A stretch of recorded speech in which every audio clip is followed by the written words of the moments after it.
Gobernar, ¿es crear impuestos o es crear trabajo? Por el licenciado Guillermo Moreno, el doctor Gastón Bres y el licenciado Leandro Cárcamo Mana. Desde antes del inicio de la actual gestión de gobierno, hicimos hincapié sobre la imperiosa necesidad de establecer un modelo de desarrollo económico permanente y sustentable con orientación a la producción, con el objeto, entre otros, de recuperar la capacidad ociosa y a su vez instrumentar los incentivos necesarios para la ampliación de la base material de la nación, es decir, la inversión, tendientes a incrementar los ingresos fiscales y el nivel de empleo.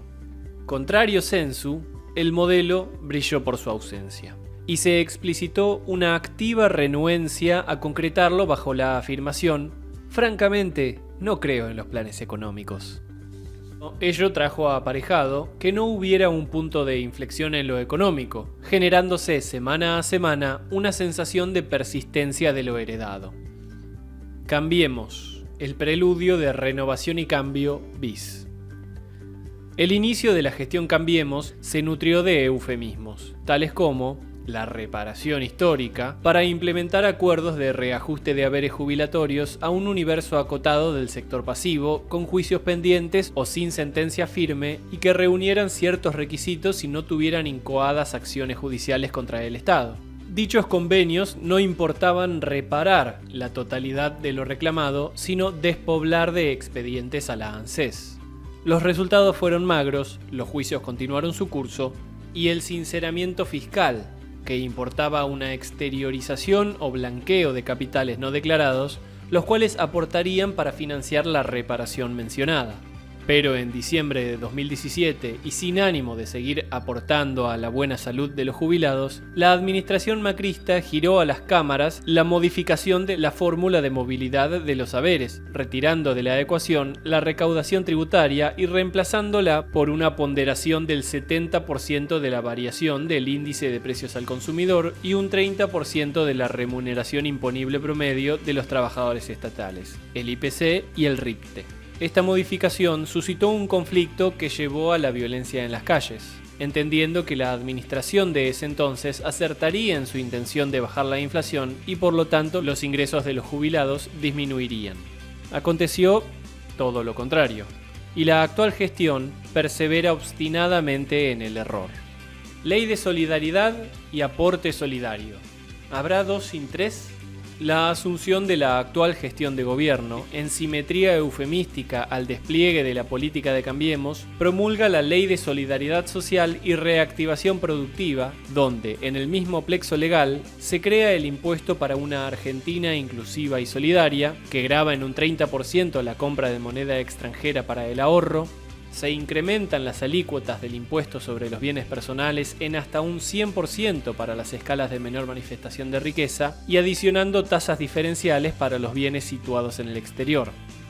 Se suspende la disminución de 5 puntos porcentuales del impuesto a las ganancias sobre la renta societaria por un año, planificada por ley anterior para el corriente periodo fiscal. Se duplica el tiempo durante el cual las empresas pueden restar de sus resultados, de tener beneficios, el ajuste por inflación impositivo, pasando de un tercio a un sexto por periodo fiscal, generando una licuación del ajuste, en tanto coexistan estos niveles inflacionarios. Se incrementaron al 100% el impuesto a las extracciones bancarias en efectivo para empresas medianas y grandes, y se suspendió la fórmula aprobada por ley en diciembre de 2017, que ajustaba los haberes jubilatorios de acuerdo con el mecanismo mencionado ut supra, pasando así a un régimen de aumentos discrecionales del Poder Ejecutivo que, a un año vista, nos encuentra con mínimos que no han superado el umbral inflacionario acaecido en el periodo.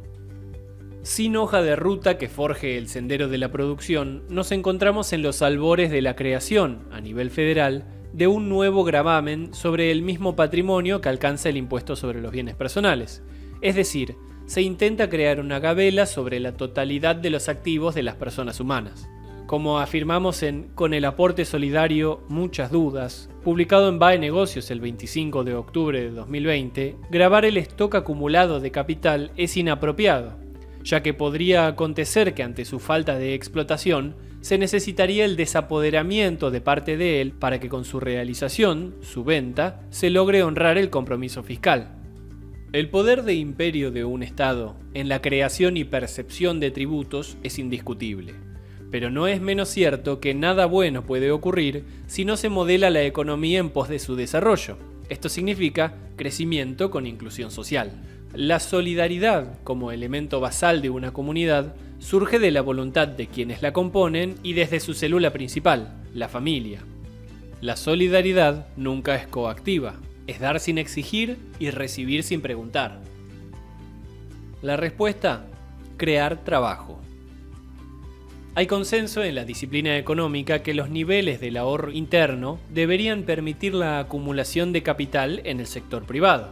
Los elementos analíticos que permiten orientarlo hacia la inversión, estos son, entre otros, el rendimiento esperado, el riesgo tolerado y el horizonte temporal, están condicionados por los bonos, en pesos ajustados por la variación del tipo de cambio o directamente en dólares, emitidos por el Tesoro Nacional, con un rendimiento aproximado del 15% anual, utilizados para financiar el déficit fiscal total. Esto fuerza a los empresarios a destinar parte de su escasa rentabilidad al pago de esa tasa de interés más una prima de riesgo adicional, inviabilizando de esta manera sus negocios. A su vez, las actuales decisiones económicas determinan una caída real de los ingresos populares, ya que se incrementan menos que la tasa de inflación, deprimiendo la demanda interna. En este contexto económico se destruye el círculo virtuoso de inversión, producción, empleo y consumo. En este marco, y antes de que sea demasiado tarde, solo la implementación de un modelo de desarrollo económico permanente y sustentable con orientación a la producción permitirá la armonía del capital y el trabajo dentro de una comunidad que se organiza de manera justa, porque finalmente gobernar es crear trabajo. Si lo sabrán y lo desean los empresarios y los dirigentes sindicales. Gobernar, ¿es crear impuestos o es crear trabajo? Por el licenciado Guillermo Moreno, el doctor Gastón Bres y el licenciado Leandro Cárcamo Mana.